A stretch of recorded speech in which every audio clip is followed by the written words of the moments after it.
This episode is brought to you by my Cyber Mom Day bundle. Whether you currently are a mom, or you aspire to be a mom someday, or you're totally satisfied being a fur baby mama, if you're an entrepreneur, you are spending every day creating. That is literally the feminine creative energy that lies within you. This bundle helps you tap deeper into that energy with 5 courses. That's 26 hours of mindset shifting, business up-leveling, mom life and business game balancing strategies to enhance your sales, your communication, your mom game, your productivity, your energy, and your success. I am so excited for you to get this bundle because not only do you get all 5 courses that also come with downloadable MP3s that you can listen to in the background of your life as you're taking the kids to school, but you also get this for 60% off what it would be to buy each of these 5 courses separately. So click on the link below in the description and get the Cyber Mom Day bundle as your Happy Mother's Day gift from me to you.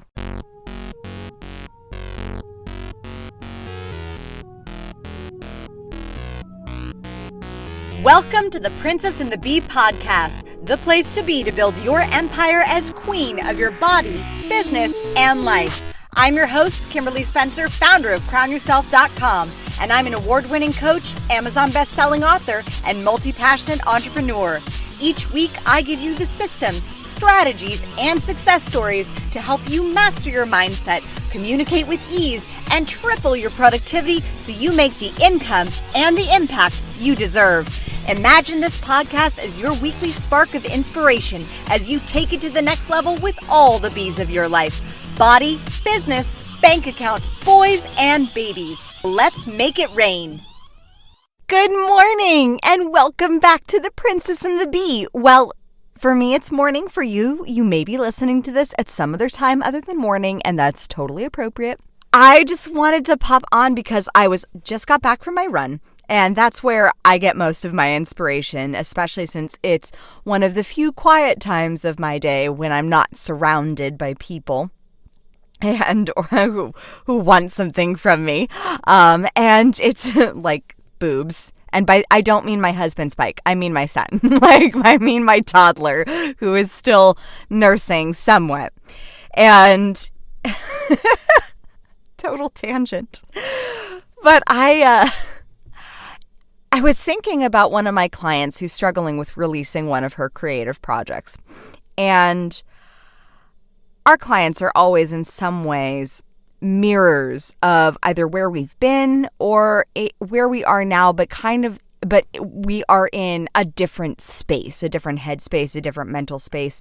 So the tools that we're imparting to them are going to be different than the tools that we need to get to our next level.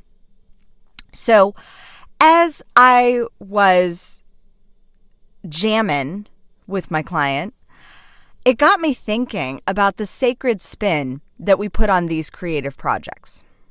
It got me thinking of the fact, especially as high performers, we put on this level of importance to our creativity.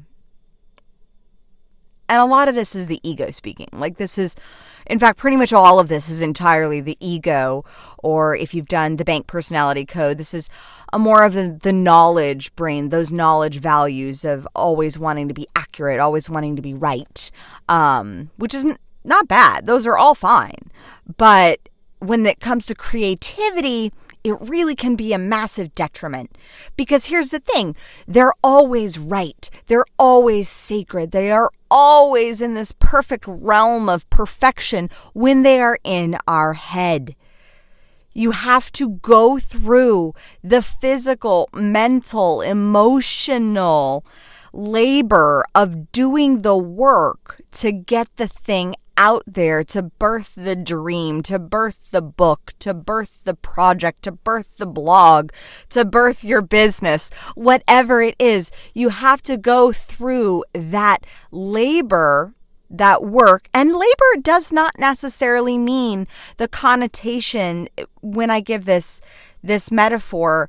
It does not necessarily mean the connotation that we have in a lot of Western culture that's really propagated a lot in movies and such, with the woman screaming her head off and like becoming like demonic and shouting at the man, being like, "You did this to me, you fucker." Like, it's not necessarily that.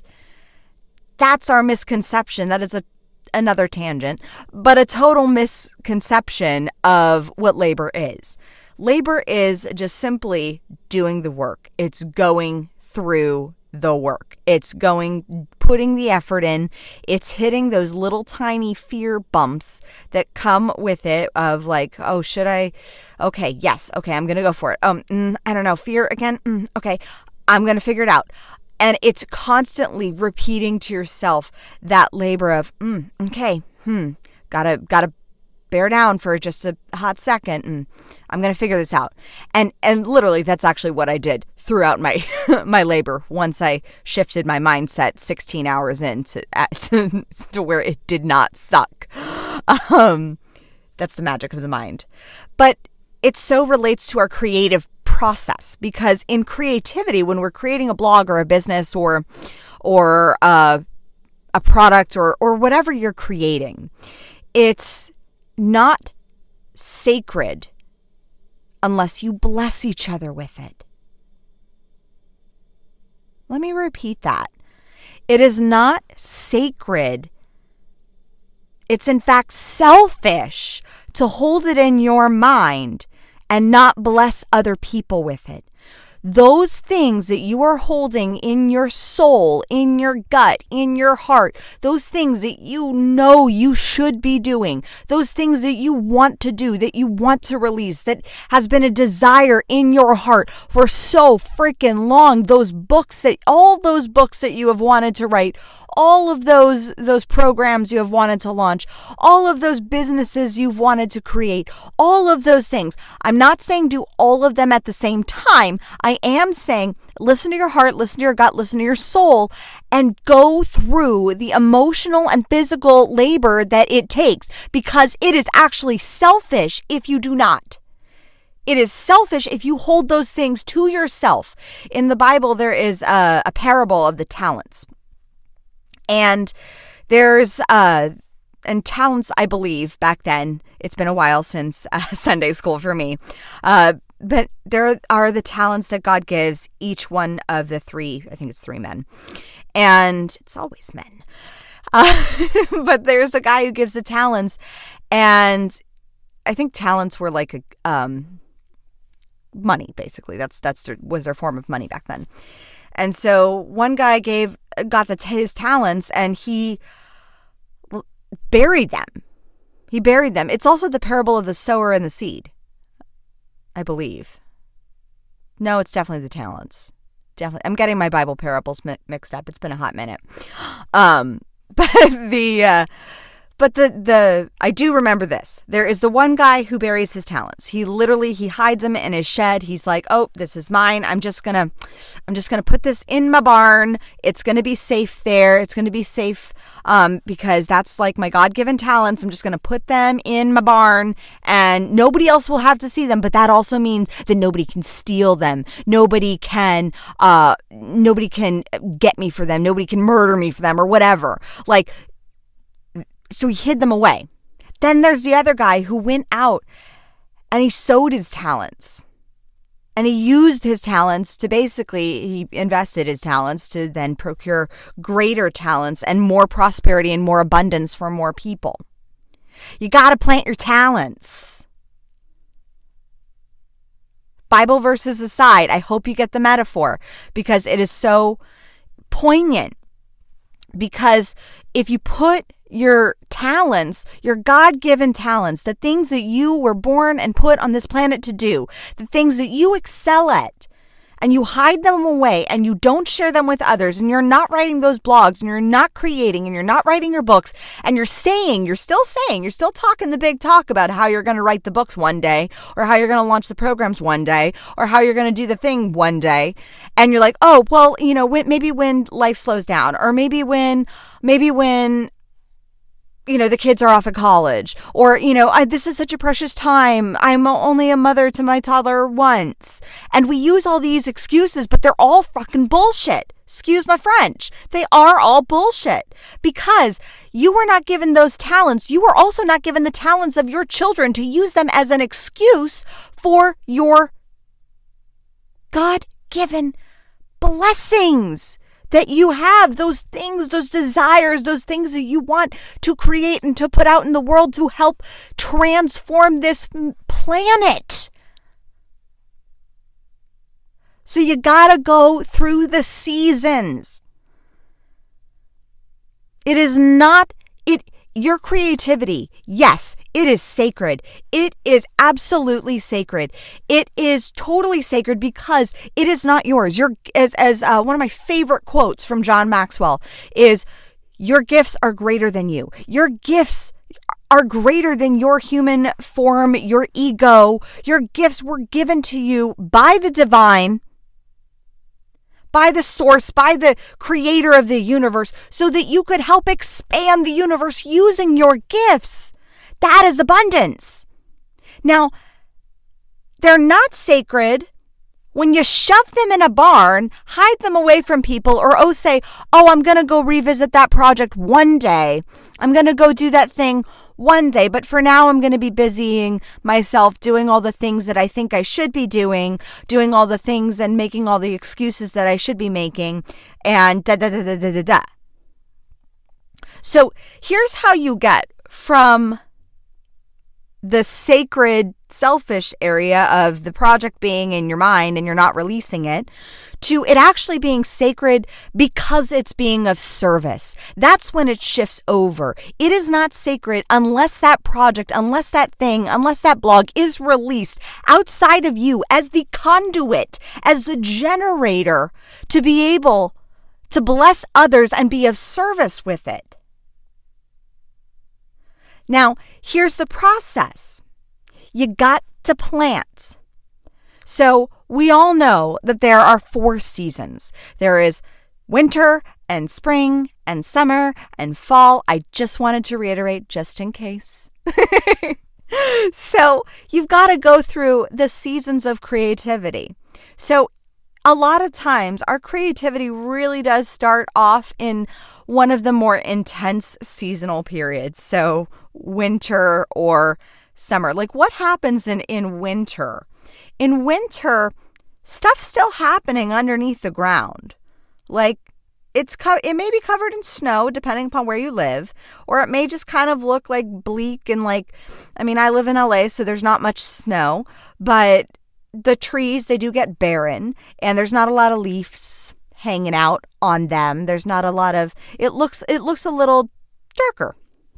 The thing is that there's stuff going on underneath the surface. There is, that's the creative process that nobody else will see, that nobody else also will connect with because you're not in that place of sharing it yet. That's in winter, you are in the place where you are doing the things that don't seem glorious. Like you're in winter, in the beginning stage of, especially of your business, for example, it's when you're reaching out to every single person and making those connections, and you're doing it not in like a broad manner of like showing up on massive live streams. So you might also be doing that, but you are making those connections. You are building those relationships. You are building that know, like, and trust factor. You are creating that, and nobody else really sees it. And your numbers in social media or whatever, they're not really increasing rapidly. They're not really exponentially skyrocketing yet. But it's in winter that really creates the spring. Just like winter is like when you are like where I am with my book. I'm in the creative process while I'm at a different stage of winter, and we'll get into that in a second.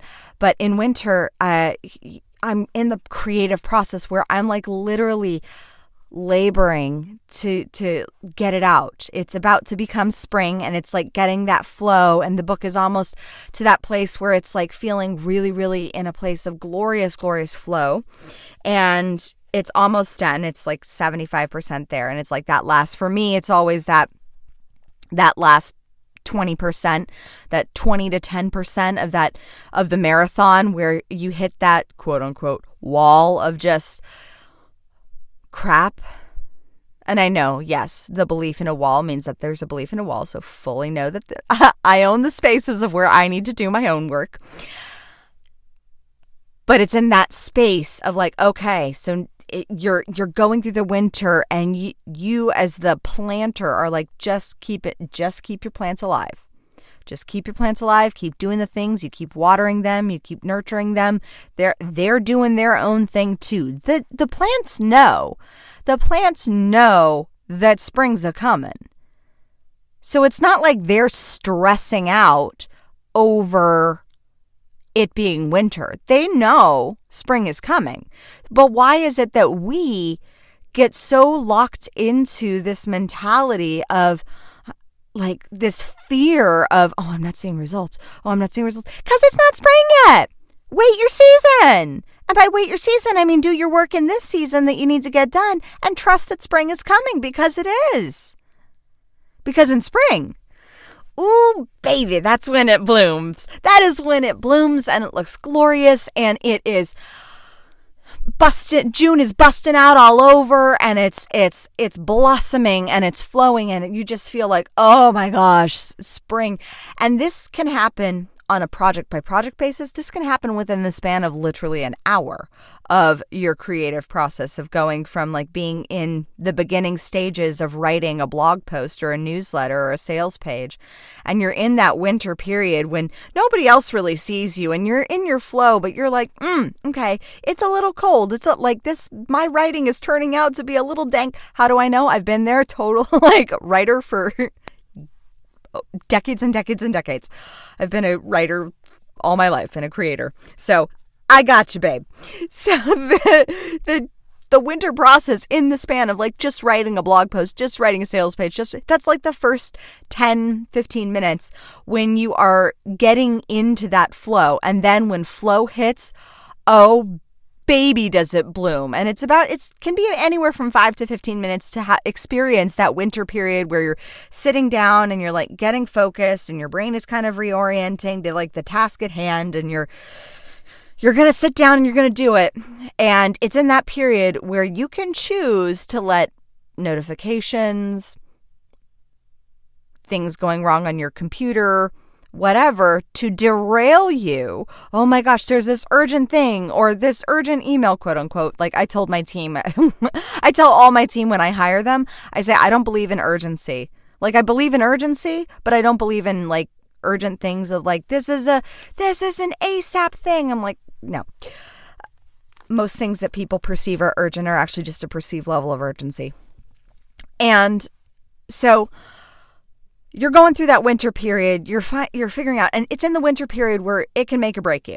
It really can. Like you can either answer that email or say, oh no, I think my writer's block is a sign that I shouldn't get started. I think maybe my computer not being all futzy means it's a sign that I shouldn't do this, blah, blah, blah. Don't buy into those excuses. Those are all just excuses again. You're supposed to go through winter. That's why we have seasons. We are human beings of a planet that goes through seasons. We all have seasons. So go through your winter process, embrace that process, and trust that spring is coming. Because as you go through that process, the more you embrace it, the more you just accept it as just, okay, this is a winter period. I am definitely going through a winter period, and that's okay. That is totally okay and appropriate. Because then spring is gonna bloom and you go into flow and you go into massive flow and suddenly you're in it and you're like, how could I have ever lived without this? I mean, oh my goodness, the majesty that's coming out from my fingertips is just glorious.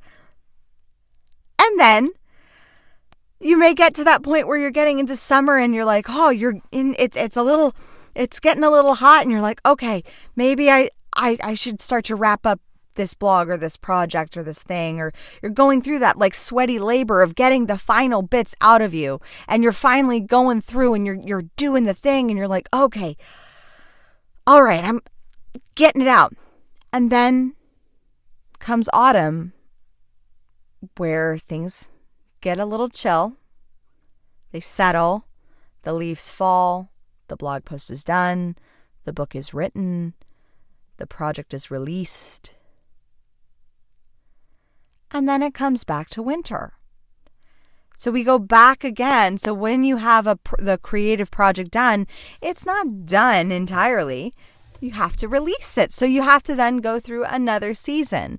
Now, I'm not saying that every project or everything needs to take you 2 years in order to go through all the seasons. Like I said, you can go through the seasons within the span of an hour and just get it out there and just get it released. So you can go through all the seasons twice in the span of an hour, because then once you release it, once you finish the project, you finish that creative output, your soul just downloads onto the page or onto the podcast or on the screen with the YouTube video or whatever. Then you go through the second stage. You are in that new season. So like I said, with why we are kind of in many ways mirrors of our clients, is your client is going through something that you went through 2 years ago in many ways. And you have all the lessons and you've been through all the stages, so you can guide her through that process a lot faster than it took you to go through those stages and those seasons.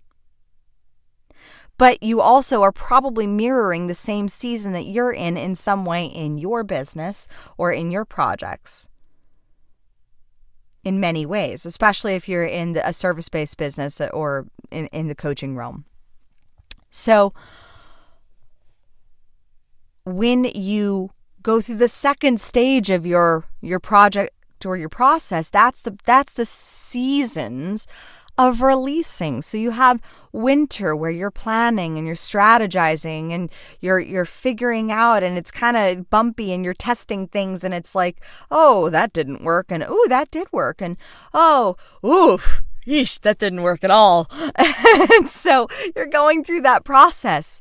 And then in spring, it starts to bloom and it starts to flow. And then in the summer, it gets hot and you're feeling the summer loving, and people are buying your products and they're like, oh my goodness, I can't. And you're feeling the heat, and it starts to like, oh my gosh, now I'm on a much higher level. Now I'm like out there much more. Now I'm putting like, holy crap. And you're out there much more, but you are also blessing people with it. So it's the sacredness of it, which is the power.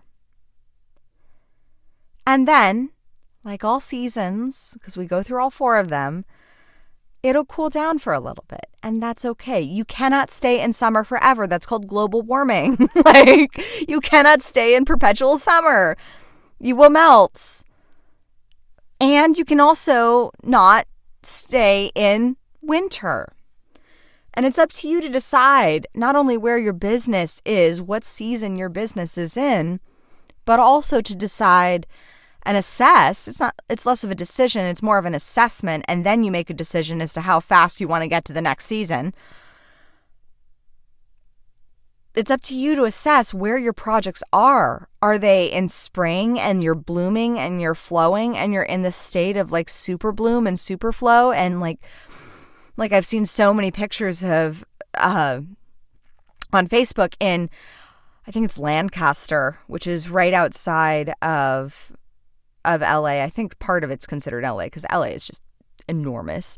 But in Lancaster area-ish, there are these poppy fields that just go crazy in like April, May. It's ridiculous. Like the amount of bloom that they get, it's just, oh my goodness. And then it gets summery.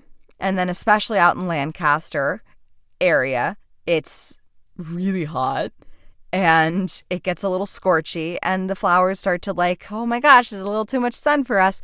And they start to like get a little overheated. And then comes fall, and then comes winter, and you don't see the poppies. And then in spring, it's like freaking super bloom again. So it's up to you to decide and assess where you are in the process and be honest with yourself. Has your business been in winter for a while? I mean, when part of my story is when I first came up with the idea for Crown Yourself, that was like full on spring in full bloom. And then I went into summer and fall very quickly and like did all the things, built the website, did the photo shoots, did all the things. And then fall came because I wasn't really seeing any results or monetization, not to mention that back then in 2015, I didn't have any products or services that I was actually selling on the website. Total side note as to why I wasn't making money in my business. So, yeah. And then I went back and winter hit, and winter stayed around for a while because I had a pretty negative attitude toward winter back in 2015. Like, massive difference. Like, now, girl, appreciate winter, because winter is when you are doing all the things that set you up for that amazing super bloom and that amazing launch and that amazing kapow of growth and progress and momentum, and people are just like little bunnies hop into your flowers of how creative that was a terrible metaphor. Like, I was in the middle of it and I was like, I just have to stop that metaphor. That was just awful. But they're just super excited to just like come out. All I see is like Snow White, just like, and like all the little bunnies and birds and things are coming at her, and in a loving, supportive way. Not the queen. The evil queen she was a bitch. But you have to go through those creative processes. Yeah, that was a total tangent, by the way. Totally own it. You have to go through these creative processes. You have to go through your seasons in order to release it.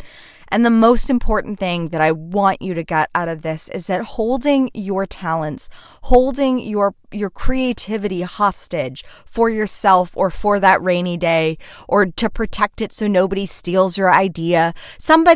Creativity is ever flowing. And that's why one of my favorite books of all time is Elizabeth Gilbert's Big Magic.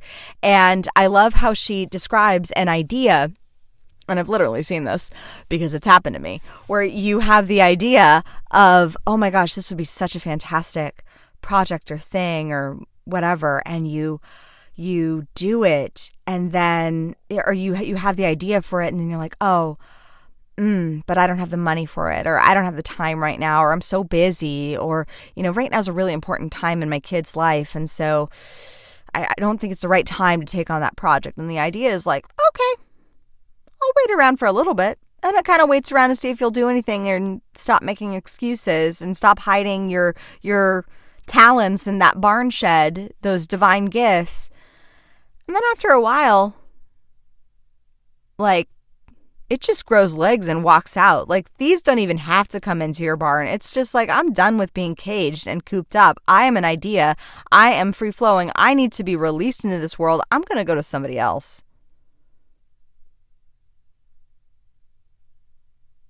Because it has to. So your divine gifts, those amazing gifts, those projects, those things, and it's in those moments when then you see, like, a year or two later, you're like, oh my God, I had that idea for that book, or oh my God, I had that idea for that thing, or oh, that was so my idea. And it's some random person that you see on Instagram who created a pretty much identical project to what you wanted to create. And you're like, why didn't I do that? Oh my gosh, I could have done that. So don't let the ideas and the talents grow legs and bust out of your barn. Like, just nurture those ideas and those talents because they have to be of service. That is the creator of the universe expanding through you. If it's not going to be through you, if you're going to try to hide it and cage it and protect it, which is not your job, then it's going to get released through somebody else because it has to. It has to be of service. So treat it with the respect that it deserves by using that talent, by using that project, by using that creativity to be of service as it was designed to be. And go through the stages, go through winter, go through spring, summer, and fall, and let yourself go through those stages so you can release it. Get it out of you and then release it to the world. So, if you love this episode, please take a screenshot of it and tag me on Instagram at Crown Yourself Now. And if you really love this episode and you want to give it a rock star review, go to iTunes and leave a review. And if you screenshot the review and email it to info@crownyourself.com, I have got an extra special hypnosis just for you. But I need you to email the review or else I don't know who gave it, because some people it's like JM565 and I'm like, I don't know who JM565 is. You have to email it to me to prove that it's you. So email it to me and I will send you a free personalized hypnosis for you, and you will rock it out and up-level your life in more ways than you could ever have imagined. Thank you so much for listening, and I will catch you next time on The Princess and the Bee. Thank you so much for tuning in today. If what you heard resonated with you, be sure to subscribe and share your breakthroughs and ahas with me by leaving a review on iTunes so I can keep the magic flowing your way. And if you aren't already following us on social media, come experience the extra inspiration and queenly convos on Instagram at Crown Yourself Now, or visit our website at crownyourself.com. I am so excited to connect with you in the next episode. And in the meantime, go out there and create a body, business, and life that rules.